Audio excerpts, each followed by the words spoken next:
Yo guys, what's up? Welcome back to the channel. Today's video we got a couple PSA reveals. The first one here was kind of a lame order, so I didn't make it its own video. I just decided to throw it in with a better order that I got back today.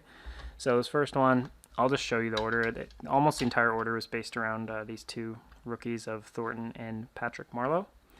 To be honest, it was quite a disappointing one. When I saw the grades pop, I was extremely confused and kind of angry because these are all pack fresh cards that I pulled, and pretty much was expecting 10s and 9s on every copy that I sent. And what ended up happening, I did get a few 10s, but I actually got like 4 6s for Thornton.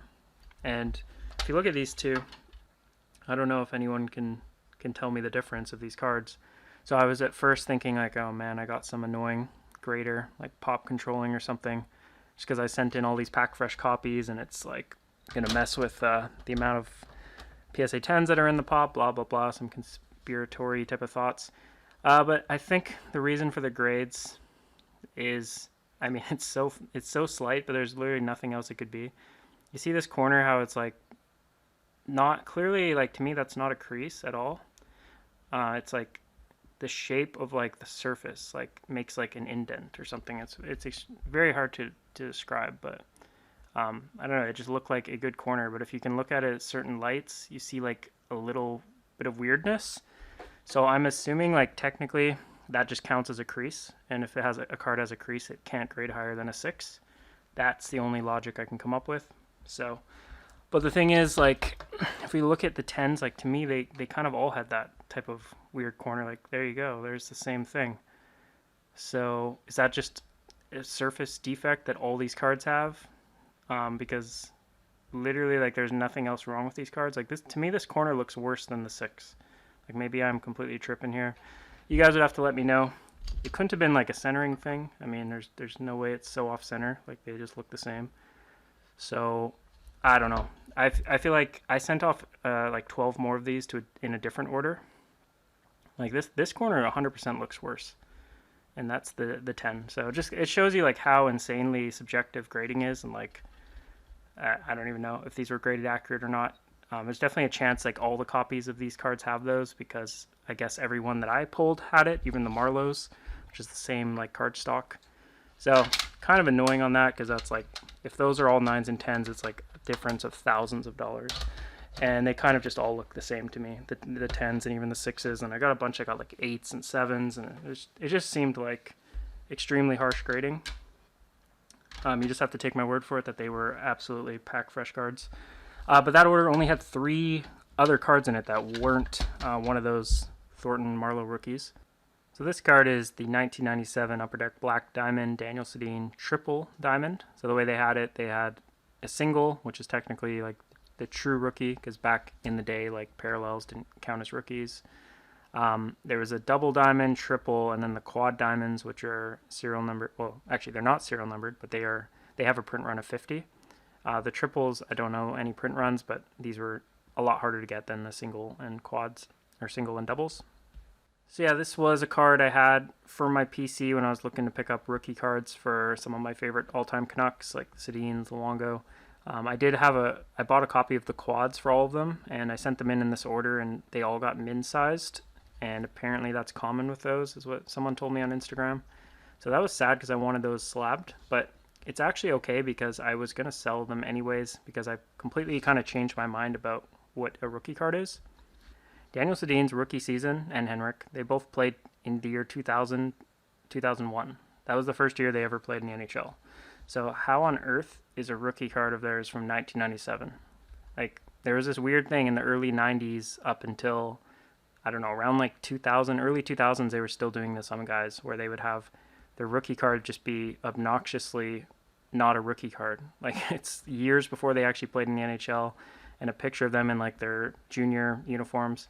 So I was thinking more about these type of cards, and basically the only reason this is a rookie is because Beckett Magazine put the RC logo on it in the 90s, or the 80s, 90s, whatever.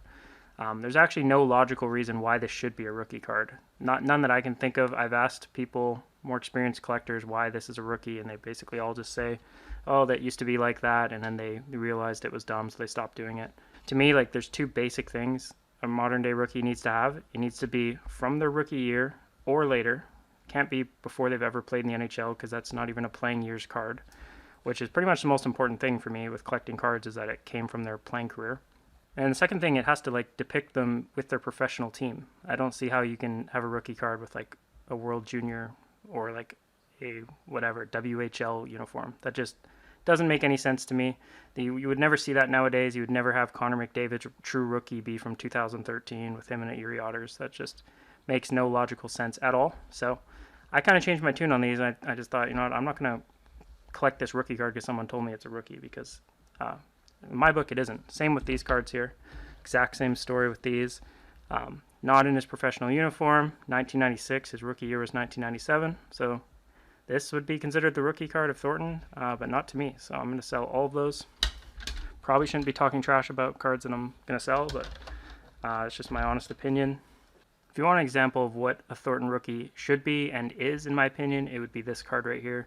This was not in this order, by the way. I just bought one of these, but this is his Future Watch 1997 SP Authentic. First ever year of SP Authentic, first ever year of Future Watches. It's his rookie season. It's depicting him in his professional uniform. This is absolutely a rookie card in my book, and one of the most undervalued cards out there, because Beckett didn't say it was a rookie, so you could get this card for $10 and then this card would outsell it, even though this one's much more rare, nicer looking, and actually a rookie card. So yeah, this will be replacing my Thornton rookies. I did have a few I had this one in a PSA 10. I had the Black Diamond. I sold them because yeah, changed my tune.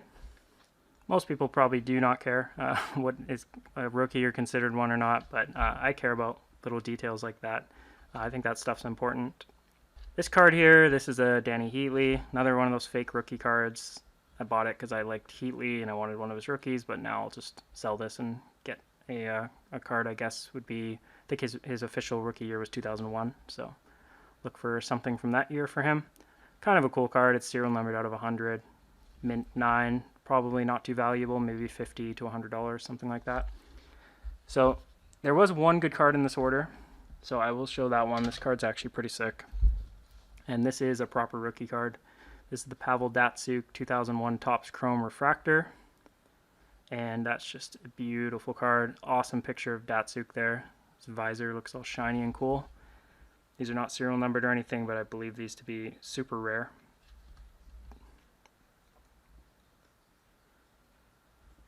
So just an absolute beauty. This one is available on my eBay. I think I have it listed for $450 Canadian. And I'm just leaving it at that price. I'm not taking $1 less, so if someone wants to buy it, they can go bin it. Otherwise, I'll happily keep it in my PC. That's a beauty. I like to, it's like an 8, I think, because of like top to bottom centering. But I was thinking about with like centering, you'd much rather top to bottom be off. Like just having the right to left be 50-50. Like I don't immediately notice bad centering. So I don't know, if I was a grading company, I would definitely have a less harsh punishment for top to bottom, because to me it looks way better than if the right to left is off. But it could just be me. Alright, so let's move on with the order I got back today. There's a lot of different types of cards in here. There is some pretty sweet hockey cards, some rare stuff, but there is some basketball in here. There's some football cards, I think, a couple random ones. There's a lot of cards in here that I wouldn't have probably bothered to grade for $20, but this was sent in like at all-time peak prices, so back then it made sense, but nowadays some of them are just like, wouldn't be worth it. This first card's pretty cool. This is a 2016 Artifacts Patrick Liney. This is it's a parallel of the rookies, a dual jersey. They've been doing this in Artifacts for a good amount. I have the Mcdavid of this in a PSA 10 as well. I just really like the way these cards look. I don't know. It's like, I think not all autograph or patch cards need autographs on them. I think often they actually look nicer just with patches on them, to be honest. That could just be me. I think also this card, if it had an auto, it would be a sticker auto. So to me, it's just much nicer without one. So nice card, probably not very valuable, but it is a PSA 10. Liney could have a big season, just needs to stay healthy. Definitely a guy that could light it up. Okay, next up we got a basketball card here. This is an Antonio Daniels Finest Embossed Refractor. Story on this card is like basically I started buying a bunch of rare cards from this guy just because I remembered him from when I was a kid and when I went to a basketball camp in Vancouver. And I just really think the Grizzlies had like a sick logo, and I like the jerseys. So I just thought the cards with the Grizzlies on it looked cool. And this guy was not like a big time player or anything. I think he had a pretty bad / mediocre career. So his cards are just really cheap. So I was buying these for a couple bucks on like ComC. The funny thing I noticed about this now, which I don't know if I knew this, but the greening on him is crazy. Like he looks like the Hulk there. So yeah, this is like one of those classic early 90s, late 90s cards where they would just go green, I guess, if not stored correctly. Yeah, that one got a mint. Another basketball card here. This is the 97 Metal Universe. I went through like a set building phase where I like considered building this set, but it's just too many players and a lot of guys I literally have never heard of because I'm not like a big NBA fan at all. I don't know hardly anything about the NBA, but obviously guys like Shaq, like all the big names, I know of them. But yeah, I thought about it, so I sent in a few of these cards that I got for a few bucks on ComC. I think in a mint 9 this is worth something. I would bet there's a lot of people trying to build this set.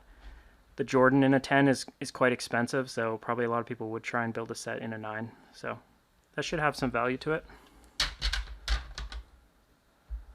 This next card, probably my favorite in the order, though definitely not the most valuable. So there's a bit of a story behind this one. Right here, this happens to be the first sports card, I'm assuming the first sports card I ever owned.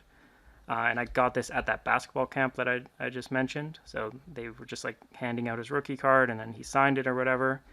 But obviously I knew nothing about the hobby or what cards or sets or anything like that. But when I started to learn about like the famous inserts and parallels and all that, I realized like, oh wow, this is the Skybox Premium. So this is the set that has the star rubies in it. So saw this on ComC. I think it was like 150 US, maybe 200 Canadian. Something like that, and I was like, wow, I'll happily own that card. That's just an absolute beauty. The star rubies, these are to 50. Even with him not being a big name player, I think this card is just like going to store decent value because there'll be people who try to put together the sets of these. I mean, you'd have to be a pretty massive baller to try and put together a set of this because I think that Jordan is like probably like a 300k card. I'm not even just pulling numbers out of my head, but yeah, probably a lot. Like the Kobe, those are like huge money cards. So just to have a card from the set is actually just really cool in itself. And yeah, I have like a bit of a personal connection to this guy. So I thought it was a really cool like miscellaneous PC edition. So really happy about that card. Looks amazing in hand.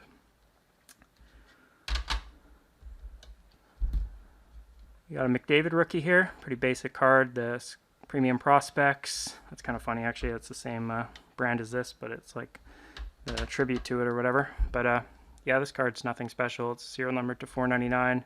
PSA 8's like an average grade. It's really hard to get a 9 on these. Just the black edges, I guess. But I've submitted 2 of them that looked really good. They both got 8s. I don't know if they think that's like a defect, but that's just part of the design, that little line there. But they probably know about it. But yeah, not too valuable. I think I got one of these in an auction for like 130 bucks, which is just crazy cheap to me because it is a 2015 Mcdavid. It is a rookie. It's a insert, not a true rookie. But it's a rookie card, serial number to 499. So pretty cheap for a card with those qualities. Here's the Prism base. So I had to submit at least one Prism base card during the absolute peak of the hobby. Otherwise, yeah, I just had to be a sheep and do what everyone else did. So Tyler Lockett base, no idea. Thankfully it got a 10, otherwise it'd probably be worth like $5. This maybe is worth 30 bucks, 40, 50. I don't even know. Is Lockett still with the Seahawks? Like I know Wilson obviously left, but I assume Lockett is still there. So yeah, being from Vancouver, I should be able to sell that. Sweet card here. This is a Mcdavid Seismic Gold PSA 9 from 2017. Oh, I can see the centering's definitely off on this one. So I have another copy of this, which is like, it's actually right over here. So you can see the bottom, how like the thin, and then you see how thick it is on that side. So just seeing that with the eye appeal, I'm definitely going to keep this copy. So yeah, this one will be available. Probably not going to sell it, but for trade, I'd be looking for some Mcdavid Seismic Golds I do not have. I don't have the 2018 right now, and 2021 preview, so I need those ones. So if anyone has one for trade, then yeah, this one available. Sweet card here. This is the Thornton Atomic Refractor from Bowman's Best. Second year Thornton card, 1998. But that is just a sick card. seeing how nice this looks in person, I really need to track down the beret of this. If someone has one of those for sale, hit me up. I would trade a good amount for it, or just buy it for a good amount. So it's a long shot because that card, I've never seen it for sale once, but just in case someone watching my video has one, hit me up for sure. But yeah, this is serial numbered out of 100. Thornton, one of the absolute best players of the last like 20 years. Go look up his stats if you disagree with that. But yeah, Thornton's a beast. He'll go to the Hall of Fame for sure. Has he announced retirement yet? I don't think he has. So maybe he's going to play again next year. Could be wrong. I'm not sure about that. But that's a sick card. To me, that is a way nicer card than any of those rookie cards. Although I actually don't think it would outsell it. I think a PSA 10 of that would sell for more than that Atomic, which makes no sense to me. Here is a sick card. This will be for my PC. Patrick Liney, Seismic Gold Rookie, 2016. PSA 10. That's just a lot of these Seismic Golds I sent to get graded where they were not for sale. So like it almost didn't matter to me whether they got 9s or 10s. And a lot of them just got 10s, which is just awesome. The one thing that does annoy me is like, what the hell is PSA doing with this font? Like, you can't even write OPG Platinum without touching the freaking card number. Like, your font is messed up. And look at how much space they're wasting writing OPG.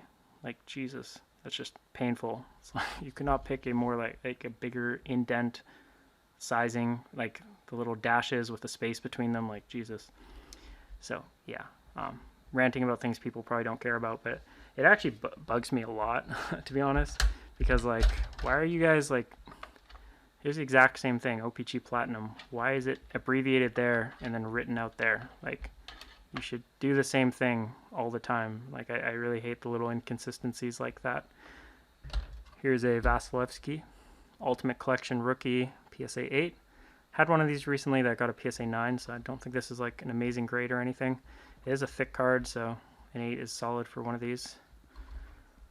Nice auto on it. So, yeah, I don't know. Probably sell that, but I don't think right now is a great time to sell in the off season. Okay, this is a card I 100% forgot that I had in this order, or forgot that I ever owned one of these. But yeah, Victor Hedman, Young Guns rookie. Pretty cool card. Definitely like the best defenseman since he's been in the league until today. We'll see if Makar is able to like keep up his recent play, but overall you got to give it to Hedman just because of his resume and how consistent he's been. A little bit shaky up there in the top left. I guess it's fine for a 9. It's not like it got a 10, but yeah, this one could maybe have got an 8. I bet you this is a tough card to get in a 10 just because the whole borders are blue. And the back, yeah, there is some white on the back, but yeah, probably easy to have a dinged corner on one of those. So 9 is solid. I imagine that is worth something. Not sure of the prices. Okay, here's got to be like probably the worst card I've ever submitted, and it didn't even get a gem. I remember at the time sending this, like thinking, is this even worth it, even if it gets a 10? And that was back when people were just like putting money into like the dumbest players. So Marcus Mariota, no idea if this guy's still in the league. I think I wasted my $20 on that one. That's all I'll say about that. Here's another card that probably shouldn't have been graded, but I think I got this in like a group break, and as a Seahawks fan, I liked Russell Wilson, so I just thought it was cool. But ended up getting a 9, so I don't think that's worth much of anything because I don't even think those are numbered or anything. It's just like a random parallel. And you know how Panini Prism is, they just have way too many random parallels. So maybe like $10 card or something, 20 bucks. Could be way off. I have no idea. Here's more of these Daniels cards. So I originally was like just buying all kind of his rare cards because they were just so cheap. Like this serial number to 500, I probably got it for like 15 bucks or something. But I don't know, I really like that Star Rubies one. I might just keep that one. I was gonna try and just get all his rare stuff, but I don't think I like the other cards as much as the Rubies. I have his EX credentials and that one too, but it just doesn't look as nice to me. So here's the what is this, Refractor, 97 Finest Refractor. That's a pretty cool card. I don't think this one really greened that much, maybe a little bit. Yeah, I don't know, the Grizzlies logo, for some reason, it just looks really good on cards to me. Could just be because I'm from Vancouver, but I'm not sure. Here's a Jack Eichel. This one got a 10. So I have a box full of Eichel cards. I'll probably just stash this one into it because I think he's one of those guys who could have a big year potentially. Vegas seems like kind of in shambles, so maybe not. Maybe he'll just keep going down, but definitely a talented player. So if he puts in the work, he should be able to bounce back, I would think. Really nice looking. It's another Metal Universe that got a 9. Again, I thought about trying to put together the set, and now I just gave up on that. I had a few more of them like that I just ended up selling. So here's a Penny Hardaway that got a 9. So at least those all got 9s, because I think in 8s they'd be worth almost nothing. Here's a sick card.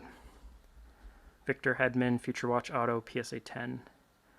Not sure the value on this, but it's got to be decent. I think I bought this one when like all the prices were all-time high, and I bought it in a BGS 9.5 and just snapped it and hoped to get a PSA 10, which I got.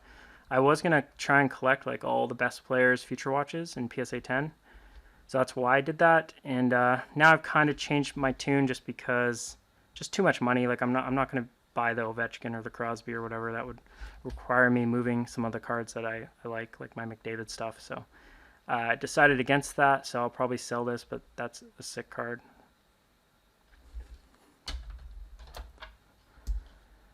Another Vasilevsky rookie. This is his Ice Premieres. Kind of a funny story with this one. This was also a Beckett 9.5. It was a True Gem, and I snapped it without really looking at it, but I'm never going to do that mistake again, especially with an acetate card. So I don't know if this will show up on the camera, but there's basically like a smudge like right there, which I think you can see it. But that is like 100% on the card, and you could not get that off. Like it wasn't like a fingerprint or something, but it kind of looked like one. And this had like a 9.5 surface grade from Beckett, so I don't know what they were doing assigning a surface grade to a card that has like a noticeable surface smudge on it. I don't know if that was like a print defect or all of these had that or something. No clue, but after I snapped it, I was worried that like PSA would give it like an 8 or something. But yeah, I guess they don't grade the surface that tough either. So got the 9, so I won't take too bad of a hit there, going from 9.5 to a 9. So sell that card. And the banger of the order, 2016 Seismic Gold Mcdavid OPG Platinum, card number 1. Absolute sick card, PSA 10. So this was a big one. When I saw this grade pop, I was very happy. This was probably the biggest card out there that I had at PSA remaining. So I knew it was going to be one of those ones that could get a 9, could get a 10. Just depends who grades it. Centered nice enough for the 10. You know, these will always have tiny little surface problems. So thankfully, whoever graded it gave it a 10. But sure enough, there just always has to be something that annoys me. So yeah, they wrote the full name OPG Platinum. Whatever, it looks okay on this one because it doesn't get too close to the number 1. But a lot of mine that I have just abbreviate OPC. So I just wish they would do that for all of them. But the way more annoying thing is they put this card into a thick holder, like the sort of holder you'd get like an RPA in. So why did they do that? I'm assuming they were just being lazy because they slapped a couple other thick cards in this order and they just, whatever, they were over there, so they put this one in it or something. But I literally got a card from the exact same set, the Patrick Liney 2016. That one's in a normal holder. So little thing like that probably shouldn't bug me, but absolutely 100% does. Because now it's like not quite as uniform with my other Mcdavid Seismic Gold 10s. Cool thing about this is like second year card, but his rookie Seismic Gold is an insert technically. It's the marquee rookie insert, and his true Seismic Gold is the auto. So this is like technically his first ever true base card Seismic Gold without an auto on it. Pretty cool that they would give him number 1 in the set when he was a second year player. So pretty high praise. Usually like card number 1 goes to like Crosby, Ovechkin, or like the last card in the set will usually go to a big name. So yeah, they gave Mcdavid card number 1 in the 2016 OPG Platinum, and awesome photo there. Just an amazing card. So yeah, a little bit annoyed about the holder, but still very happy that it got a 10.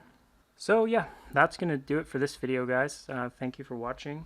And I think unfortunately that's the end of like my good PSA orders. Like I have 2 left. One of them is another order like this with a bunch of like Thorntons and like junk wax cards. not exciting at all. And I have another one with like 100 and something Pokemon cards in it, and yeah, that one I'm kind of regretting because it's like $2,000 in fees, and a lot of those cards are not gonna be worth a lot. It was a lot of like base unlimited Charmanders and shit like that. So yeah, I got caught up in the hobby hype and probably gonna take an L on those, but we'll see. But anyways, thanks for watching. I do have a Beckett reveal coming soon, so that should be worth looking out for.